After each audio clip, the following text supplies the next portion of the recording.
segunda finalidad de la educación no queda todas las veces explicitada, ¿verdad? La mayor parte de las veces manejamos los currículos en términos de contenidos académicos y no dejamos claro que es algo más que contenido que lo que estamos formando en las interacciones que tenemos en la sala de clase. Y vamos a dar aquí un ejemplo de lo que estamos diciendo. Pues sabemos, ¿verdad? Si yo le pregunto a ustedes, bueno, un ejercicio, ¿cuántos han oído del concepto de zona de desarrollo próximo? Levanten la mano.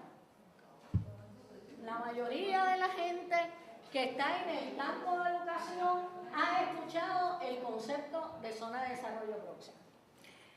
La zona de desarrollo próximo es sin duda, y esto está bien documentado, el concepto más conocido en la obra de Vygotsky. La zona fue definida por Vygotsky como la distancia entre lo que un niño es capaz de hacer solo y lo que es capaz de hacer con la ayuda de un adulto o un par más capaz que él. Y se ha conceptualizado como una región dinámica en que ocurren el aprendizaje y el desarrollo. Esto, todo el que haya oído hablar de la zona de desarrollo próximo lo sabe. Pero ¿qué ocurre? Gordon Wells, un estudioso de la perspectiva histórico-cultural, dice que es el único aspecto de la teoría genética del desarrollo humano que la mayoría de los educadores ha escuchado y como consecuencia es frecuentemente citada para justificar formas de enseñanza que parecen considerablemente incompatibles con la teoría como un todo. ¿Y por qué esto ocurre? Porque la zona de desarrollo próximo, recuerdan, estaba en el medio, fue tratada fuera del resto del sistema teórico. No se vinculó a la situación social de desarrollo, no se vinculó al concepto de vivencia, no se vinculó al concepto de sistema en el que Vygotsky trabajó muchos años, mucho tiempo hacia el final de su vida.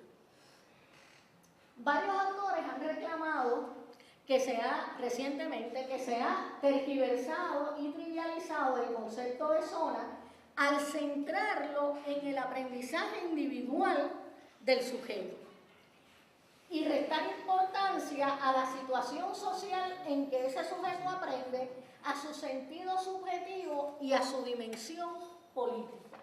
Este sujeto que aprende no es el propietario de una zona.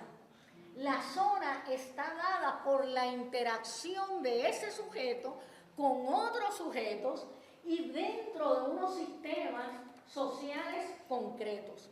Y esa concreción se ha perdido en las discusiones de la zona. Hay en estos momentos un movimiento que busca complejizar la zona de desarrollo próximo y al hacerlo busca ubicarla en el sistema teórico del que forma parte. El aprendizaje en la zona de desarrollo próximo, dice Wells, involucra la totalidad del aprendiz, sus acciones, sus pensamientos y sus sentimientos. Mann y John Steiner dicen que la zona de desarrollo próximo incluye la experiencia emocional vivida en el aprendizaje y en la actividad creativa.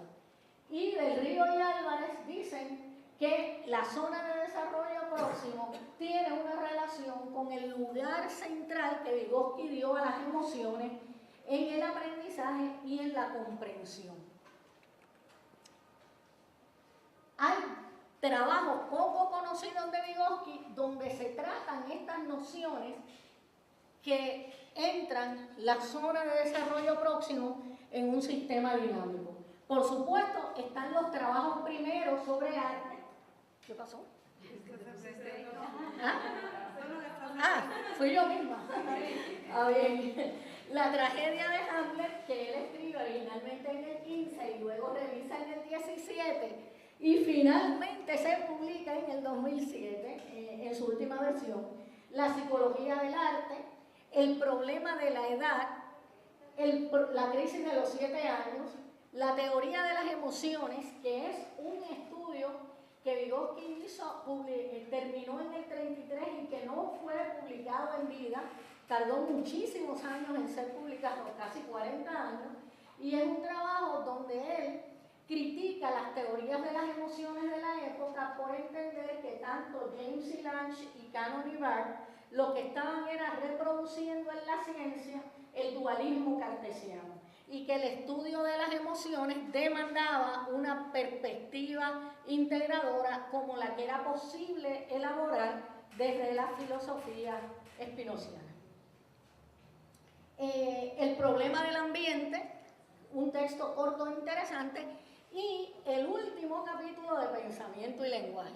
Esto es interesante, ¿verdad? Porque la gente ve pensamiento y lenguaje como un texto integrado, pero pensamiento y lenguaje, solamente el primer capítulo y el último capítulo los escribe Vygotsky en el 34, en el año de su muerte. Los anteriores los había escrito antes y fueron colocados ahí porque daban una cierta coherencia lógica. Pero si usted se lee con cuidado el capítulo final de pensamiento y lenguaje, ese capítulo destila emociones. La destila por todas partes, como vamos a ver. Ahora no se mueve. Ahora sí.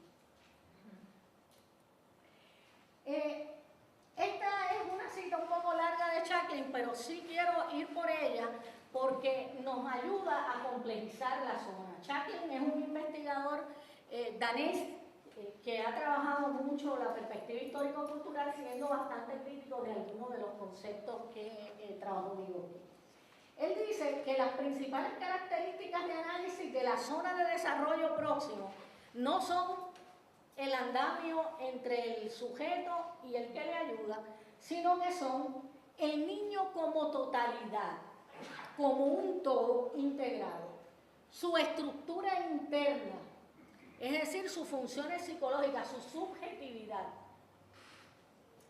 Tercero, el desarrollo como cambio cualitativo en las relaciones estructurales. Cuando algo se desarrolla en la perspectiva histórico-cultural, hay que mirarlo como un desarrollo sistémico. En el curso del desarrollo humano, la adquisición del lenguaje va a permitir otras formas de manejo de la realidad y va a permitir formas distintas de memoria, pero el niño piensa distinto del adolescente, en el sentido, decía Vygotsky, que el niño piensa recordando, pero el adolescente recuerda pensando. Es decir, el desarrollo de una característica va a cambiar el sistema psicológico completo.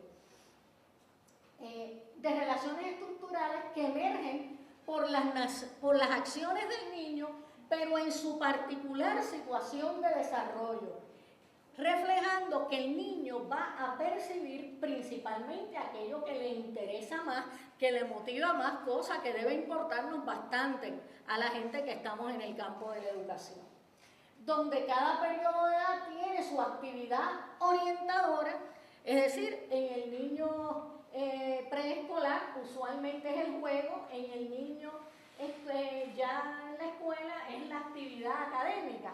Pero el juego y la actividad académica presentan contradicciones y esas contradicciones son parte de este desarrollo, ¿verdad? No es cosa que pueda obviarse en la práctica educativa, porque es a través de esa actividad y de las contradicciones que el niño va a organizar sus acciones a partir de sus intereses subjetivos y esos intereses van a guiar la formación de nuevas funciones. Los que estamos en el campo de la educación por mucho tiempo, podemos dar cuenta, ¿verdad? Podemos quizás todos nosotros testimoniar las veces en que un estudiante no muy aprovechado, de momento encuentra una tarea que le motiva, que le interesa y hace un despliegue de capacidades y talentos que habían pasado desapercibidos hasta ese momento en que fue tocado personalmente para moverse. Entonces, aquí Vygotsky nos dice que hay dos herramientas que nos van a